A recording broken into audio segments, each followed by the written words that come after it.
When reason, cold, logical, and tied to the senses, says, "It's impossible," the mystic turns inward. In the quiet chambers of your inner world lies a secret so potent, it has shaped every experience you've ever had, the power of assumption. Neville Goddard did not teach wishful thinking, nor idle daydreams. He revealed a law: assume the feeling of the wish fulfilled and persist in that assumption. Belief, in Neville's terms, is not a rational agreement with what is seen.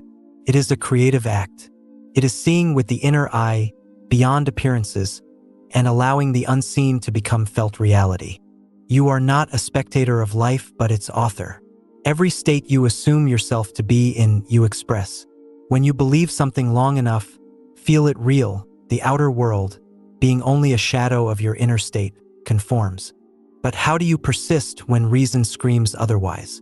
How do you remain faithful to your vision when facts contradict it? This is the foundation of all spiritual mastery, the discipline of imagination. You must dwell in the end. To do so is not mere pretending. It is spiritual fidelity. It is entering a state of being so real in feeling that the outer world becomes secondary, even irrelevant. As Neville wrote, "Dare to believe in the reality of your assumption and watch the world play its part relative to its fulfillment." This is not denial of reality. It is redefinition of it. What you call reality is nothing but crystallized imagination, past beliefs clothed in form. To change your world, you must begin not with action, but with consciousness. In this series, we will explore how to believe in your vision when reason denies it, by breaking the illusion of the senses, mastering the inner state, and living as though your dream were already true. Before we dive deeper into the teachings, take a moment to subscribe to the channel and leave a comment below. Just write, "It is already mine," a simple affirmation that aligns you with the energy of fulfillment. By sharing it, you not only strengthen your intention but also inspire others on the same path. The art of living from the end. To live from the end is to abandon all allegiance to your current circumstances. It is to recognize that your outer world is not cause, but effect, not master, but servant. This teaching of Neville Goddard is radical because it requires the practitioner to assume a position of supreme authorship over their reality, even in the presence of contradictory evidence. Imagine a man, impoverished, surrounded by lack, yet inwardly dwelling in wealth. To the world, he may appear delusional, disconnected, naive. But to the mystic, he is powerful, for he understands the law. He lives not from what is, but from what shall be, and more accurately, what already is in consciousness. And consciousness is the only reality. Neville taught that creation is finished. All states of being already exist, every version of you, every possibility. You do not need to create outcomes. You simply occupy the state in which that outcome is natural. You become the version of yourself who already has, already is, already lives the reality you desire. This is not positive thinking. This is identity. He said, "You rise to a higher level of being by assuming a new concept of yourself." This assumption is not mental repetition, nor forced optimism. It is an inward movement, a shift in self-perception so profound that the outer world must conform. For the world is yourself pushed out. So, how does one live from the end when the beginning is still loud and painful? You begin by identifying your desired state, not the thing you want, but the person you would be if that thing were already true. Would you walk differently, think differently, feel more ease, more joy, more confidence? Then feel it now. Move into that state with intention and dwell there, not just in meditation but in daily life. This is where discipline enters. To live from the end means to refuse to react as the old self would. It means to let go of the temptation to figure it out, to worry, to analyze. It is to say, "It is done," and act as though you believe it. Neville described this process using the parable of prayer. To pray successfully, he said, is to enter the state of the wish fulfilled, and not just to visit it briefly, but to remain there, to make it familiar, to breathe in it. That is the true prayer, not words, but assumption. And yet, the senses rebel. They cry, "It is not real." But here lies the paradox. Reality begins in imagination. Everything you see now was once only imagined. Every bridge of incidents, every so-called coincidence, is born of an inner movement of consciousness. Reason will always ask, but how? Imagination says, it already is. Faith is not blind belief in something outside you. It is loyalty to your inner experience. When you persist in the assumption, the world must rearrange itself to reflect it. This is not magic, it is law. You are never punished for your disbelief, only delayed by it. The moment you fully embody the end, the beginning becomes irrelevant. The sequence of events will unfold, subtly or dramatically, to bring your state into view. You are not waiting for your desire to come. You are becoming the version of yourself who already lives it. That is the secret. That is the art. And in mastering it, you begin to rewrite your world, not by effort but by being. Breaking the spell of the senses. There is a tyranny most never recognize, yet it governs the lives of nearly all, the tyranny of the senses. Sight, sound, touch, taste, and smell. These are the windows through which we interpret the world. They are essential, but when we elevate them as supreme, we become prisoners of appearances. Neville Goddard taught that the senses are not reliable indicators of truth. They merely reflect your past assumptions. To believe only what your senses report is to live reactively, not creatively. It is to stand still in consciousness, responding to what was, not creating what will be. But how do we break this spell? How do we disempower the senses without becoming detached from the world? We begin by understanding that there are two realms, the visible and the invisible. The visible is the world of effects, shadows, and echoes. The invisible is the world of causes, imagination, assumption, feeling. The visible is yesterday's belief made manifest. To change the visible, you must turn inward. Neville wrote, "Man is all imagination, and God is man, and exists in us and we in him." This is not poetry, it is metaphysics. You are imagination, and what you imagine with feeling becomes your life. The outer world is but a mirror, and the mirror does not change until you do. When you look into the mirror of life and see lack, pain, or limitation, it is tempting to fix the reflection. But no amount of effort in the outer world will change the image until the internal cause, the assumption, is replaced. Breaking the spell of the senses is therefore an act of deliberate spiritual rebellion. It is to say, though my senses tell me one thing, I will believe another, not based on fantasy, but on the law of consciousness. Imagine a man who desires healing. Every day his body screams illness. The doctor's report confirms it. His loved ones pity him. All the senses conspire to say, "You are sick." But within, this man cultivates a new state. He assumes health. He gives it sensory vividness in his imagination. He walks in his mind as though he were already healed. He thanks God for his recovery, though no evidence yet supports it. He does not ignore the senses. He transcends them. He sees them for what they are, messengers of the past. He knows the body must eventually obey the new command issued by his imagination. And so it is with wealth, with love, with freedom. The outer world is a canvas, and your imagination is the brush. The paint is your assumption. You must paint the picture inside first, feel its reality, and persist, even when the senses resist. But what about doubt? Doubt is the child of the senses. It arises when you look to appearances for confirmation. But when you remember that your inner world precedes the outer, doubt loses its authority. Faith is not blind obedience to doctrine. It is confidence in the unseen, based on knowledge of the law. Neville often referenced the words of the Apostle Paul. Faith is the substance of things hoped for, the evidence of things not seen. This is not a religious statement, but a metaphysical truth. The evidence is within. The proof is the feeling. The manifestation is the echo. To train yourself out of sensory slavery, you must practice. Every day, retreat into the silence. Go within. Create scenes that imply the fulfillment of your desire. See them, hear them, touch them. Not in the world, but in your imagination. And feel them real. The feeling is the secret. Your ability to persist in an assumption despite contrary evidence is the measure of your spiritual maturity. The world will reflect back your assumption only when it becomes your dwelling place, your natural home. To believe it when reason denies it is the ultimate act of spiritual courage. But courage, in this context, is quiet.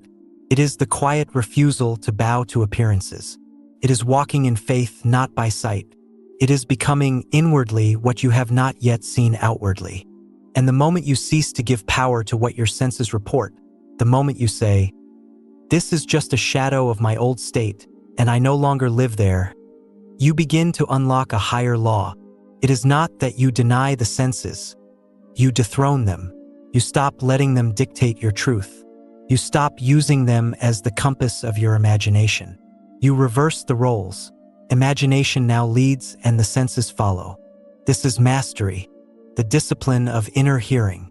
In every moment of your day, a conversation is taking place.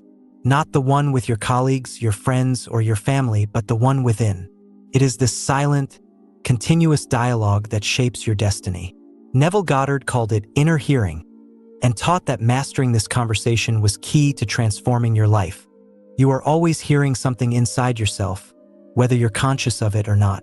Every judgment, every mental replay, every what if or if only is a seed, and each seed bears fruit in the outer world. The tragedy is that most people speak inwardly against themselves without even noticing. They rehearse failure, fear, lack, and rejection in the quiet theater of their mind. They assume conversations in which they are ridiculed, overlooked, or denied. They relive old pain and expect new wounds. And then they wonder why life does not change. But Neville was clear: your inner speech mirrors your life. Outward change will not take place until you change your inner speech. To develop the discipline of inner hearing is to become a conscious director of your mind's soundtrack. It means choosing your internal dialogue with the same care you would a speech in front of a great audience, because the audience is your subconscious mind, and it accepts whatever you consistently affirm as truth. The mechanics of inner speech. What does this look like in practice? Say you desire a new job. Outwardly, you submit applications, go to interviews, but inwardly, what are you saying? Are you imagining being rejected? Are you repeating, "There's too much competition"? Or, "I'm not qualified enough"? These statements, if felt, are not just idle thoughts. They are commands to the creative power within you. Instead, inner hearing means consciously crafting and repeating the soundtrack of your fulfilled desire. You hear someone saying, "Congratulations on your new position." You imagine your own voice saying, "I love working here." You hear your internal voice affirming, "Everything is working out in my favor." Neville called this revision in action, not just revising the past, but rewriting the present in real time. He taught that what you hear inwardly, again and again, becomes your experience. Your subconscious does not care if it is real or imagined. It responds only to the tone and feeling of the speech. So, the question is not, "What do I want?" The real question is, "What am I saying to myself all day long?" Cultivating inner stillness. Before you can plant new inner conversations, you must cultivate stillness. Not silence in the external world, but a quiet mind. A mind that is not scattered across yesterday's regrets and tomorrow's worries. A mind that is present and open. Neville emphasized meditation not as emptying the mind, but as directing it. To meditate in his system is to enter into the state of the wish fulfilled, and live there as long as you can, hearing what you would hear, saying what you would say, if your desire were already real. Practice this daily. Close your eyes. Imagine you are in your ideal scene. Place yourself in the first person, right in the middle of the experience. Now listen. What are you saying to yourself? What are others saying to you? What tones, what affirmations, what feelings surround this scene? Let the words be few, but potent. Let them be filled with belief. And most importantly, repeat them often. But discipline means more than visualization. It means constant vigilance. Neville warned that one moment of negative inner speech can cancel out hours of constructive assumption. The subconscious does not understand sarcasm. It records tone, repetition, and emotional intensity. So train yourself to notice. Notice the script you fall back on when you're tired, disappointed, or frustrated. Do you begin to say, "I always mess things up? Nothing ever works out for me? It's too late?" If so, you must interrupt the pattern. Speak the opposite, not with force, but with quiet certainty. Say, "I'm learning to trust the process. Everything is aligning perfectly. I am exactly where I need to be." This is not denial, it is redirection. It is placing your attention not on what is, but on what is becoming. The power of listening. Inner hearing is not only about what you say, it's also about what you choose to hear from others and from life itself. When someone criticizes you, do you accept their words as truth? Or do you revise them inwardly, hearing instead a version that uplifts and empowers you? Neville urged his students to hear only what you want to hear. That is not escapism, it is creation. You cannot control others, but you can control your inner echo of their words. That echo is what becomes reality. Even life's circumstances have voices. A bill may say, "You don't have enough." A diagnosis may whisper, "You're not well." Your bank account may suggest, "You're in lack." But your task is not to agree. Your task is to listen differently, to say within yourself, "This is not final. I am abundant. I am whole. I am becoming what I choose to be." Repetition is the mother of all assumption. What you say inwardly with consistency becomes your state. So make it beautiful, make it bold, make it loving. Say it softly, say it strongly. Say it until it no longer feels like a practice but a truth, because that is when the world bends. And remember, your inner hearing is sacred. It is where the divine speaks, not to you but as you. Guard it, feed it, discipline it, and your life will echo with the music of your desire fulfilled. Living as though it were true. To live as though it were true is to step out of the loop of waiting and into the immediacy of being. It is not about hoping, wishing, or longing.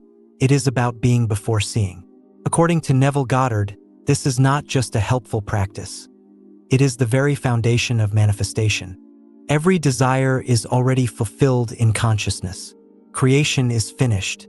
You are not here to make something happen from nothing, but to select from the infinite states already existing within you, and then dwell in the one that implies your desire is fulfilled. Let's begin by exploring how the idea of becoming can actually work against us. Modern language is filled with the notion of becoming. Become successful, become healthy, become confident. But becoming implies that you are not yet that person. It implies a delay. It positions your desire somewhere out in the future, always just beyond your reach. Neville turned this idea on its head. He taught that to truly manifest, you must not strive to become, you must assume that you already are. He wrote, "To be conscious of being poor while praying for riches is to be rewarded with that which you are conscious of being poverty." You cannot desire one thing and identify as another. If you want to be free, you must live from the state of freedom now. Not tomorrow. Not after the evidence shows up. Now, this requires a new level of honesty with yourself, a decision to think, feel, and act as though your wish were already a fact. Now let's look at how we might begin to enter this state in daily life. Neville often used the phrase, "assume the manner." What does that mean? It means you ask yourself, how would I feel, move, speak, and interact with life if my desire were already true? And then you embody those qualities right now. If you were already in a loving, fulfilling relationship, how would you walk into a room? What would your inner dialogue sound like? What kind of energy would you radiate? Now become that version of yourself and start living accordingly. If you were already financially secure, how would you respond to unexpected expenses? Would you panic? Or would you trust that everything is taken care of? If you were already whole and healthy, how would you treat your body?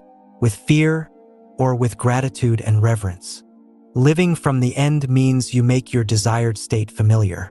Through repeated inner acceptance and outward embodiment, it becomes your natural self-concept. And once it becomes natural, the world must conform. Now, let's consider what Neville called the bridge of incidence. As you persist in your assumed state, life begins to organize itself around your new identity. A series of events, conversations, opportunities, and even delays will unfold to bring your inner world into outer expression. Neville referred to this as the bridge of incidents. But this bridge is not yours to build. You are not meant to force or predict how your desire will manifest. That's not your role. Your role is to stay loyal to the end. Life will take care of the how. Neville wrote, "Live your life in a sublime spirit of confidence and determination. Disregard appearances, conditions, in fact all evidence of your senses that deny the fulfillment of your desire." This is easier said than done, of course. There will be moments of doubt, days when the old self tries to resurface. The discipline is in recognizing those moments, returning to your desired state, and choosing again. Choosing to act, speak, and carry yourself from the end, as though you've already received it. That brings us to the idea of feedback, the subtle confirmations that your state is being accepted by the subconscious. When you live from the end, little shifts begin to appear. You might notice people responding to you differently. You may experience coincidences or signs that feel deeply personal. These are not reasons to believe, they are results of belief. But they create a loop. The more you persist, the more reality reflects your assumption. Eventually, you reach a point where you no longer need signs. You are the state. There is no more pretending, no more rehearsing. You have become it. Now let's talk about courage. The courage to live as though your desire were already true, even when the world tells you otherwise. Living from the end often means appearing irrational to others. You may speak confidently about your dream job when you're unemployed. You may act generously when your bank account says otherwise. You may walk in wholeness while others still see illness. This is the price of transformation. You must choose your inner truth over external consensus. Neville said, "You will know when you have succeeded in changing self when you no longer react to the old state. It's not the arrival of your manifestation that proves it. It's the fading power of the past to influence your reactions." And finally, let's talk about how to bring this into your daily life. When you wake up in the morning, return immediately to the feeling of the wish fulfilled. Don't reach for your phone or your doubts. Reach for the state. Throughout your day, ask, what would the version of me who already has this do right now? And then do that. Walk in it. Speak from it. Think within it. Before sleep, revise your day. Where did you act from the end? Where did you revert to the old self?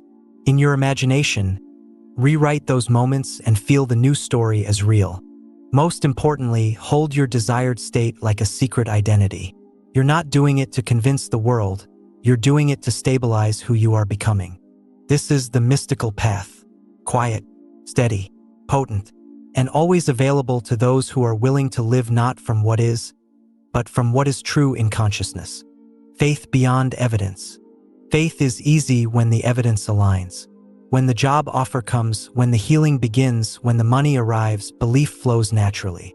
But the real test, the one that defines the mystic's path, is to hold the vision when nothing seems to change. To believe not because of what you see, but in spite of it. Neville Goddard taught that faith is loyalty to the unseen reality. It is a conscious decision to remain faithful to what you have imagined, even when the senses deny it. Faith is not something passive or fragile. It is active, deliberate, and courageous. Let's begin by reflecting on what most people do in the absence of results. When someone visualizes, affirms, imagines, and still sees no outer change, the natural impulse is to doubt. Thoughts begin to surface. Maybe it's not working. What if I'm doing it wrong? How long will this take? But these questions are not innocent. They are seeds of the old state, subtle affirmations that it's not here yet. And the moment you start questioning the law, you're no longer living in the end. You're living in limbo. You've shifted your center of power from imagination back to appearances. Now let's understand why nothing happening is actually something happening. Neville often said that there is always a period between assumption and manifestation, a gestation period. And this period is sacred. It's where inner alignment deepens. It's where belief becomes stable, not because it is confirmed, but because it is chosen again and again. In fact, it is often in this period, the silence, that the most powerful transformations occur. You stop relying on external conditions for reassurance. You begin to trust the unseen as more real than the seen. This is the moment when faith stops being a tool and becomes an identity. And that brings us to the idea that real faith is not about forcing belief, it's about resting in it. You don't have to clench your mind around a new reality. You don't have to chant affirmations like a mantra of desperation. You simply dwell. You live, move, and breathe in the state as though it were already true. You stop looking for signs because you no longer need them. As Neville said, "Signs follow, they do not precede." When you demand signs before believing, you reverse the order of creation. But when you believe first, purely without compromise, the signs inevitably come. Let's now look at how to respond when your current circumstances contradict your inner assumption. The first step is to stop reacting. Every reaction is a reinforcement of the old state. It says, "This is real." Instead, observe, witness the appearance, and then inwardly deny its power. This doesn't mean you pretend. It means you reinterpret. A delay is no longer a denial, it's a bridge. A closed door is no longer rejection, it's redirection. Every seeming obstacle becomes part of the unfolding. You remain unmoved because your assumption is not based on circumstance. It is rooted in inner knowing. It's also helpful to remember that the subconscious does not operate on time, only on state. When you truly move into the state of the wish fulfilled, time dissolves. You are no longer waiting because what you desire already exists in consciousness. If you persist, the world must yield. The outer world cannot resist a stabilized inner state. But this persistence must be quiet, gentle, steady. Let's now talk about what to do in those moments when fear creeps in, when the silence feels endless. This is when you return to the basics. You go back to the scene you've imagined. You feel it again. You allow yourself to be there. Not for 5 seconds, but long enough to feel satisfied. You repeat the inner conversations that reflect your desire as done. You hear the words, the laughter, the outcome, and you do it not to force results, but to nourish your faith. And then you let go.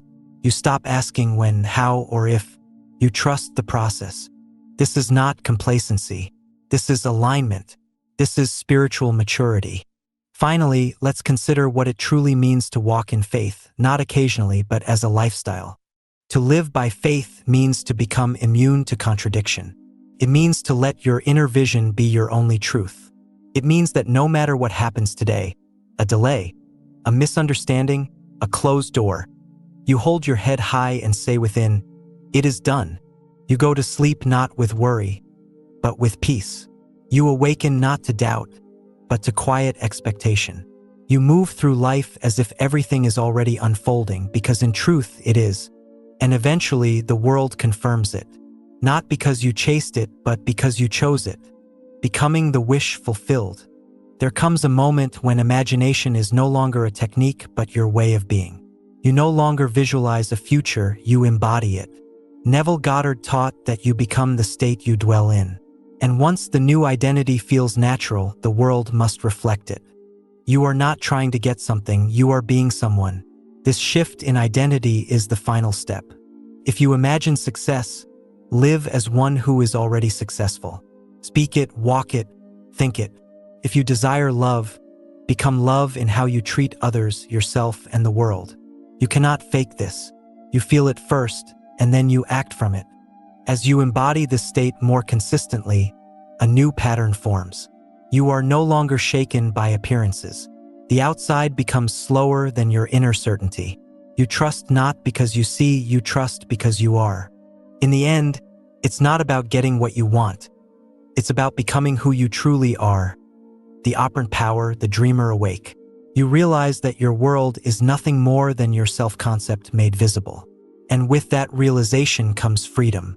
To believe it when reason denies it is to claim your true creative power. Imagination, assumption, and inner hearing are not fantasies. They are the tools of the divine within you. Persist in your state, embody it fully, and watch the world follow. If this message resonated with you, please like this video and subscribe to the channel. It helps share these teachings with more people.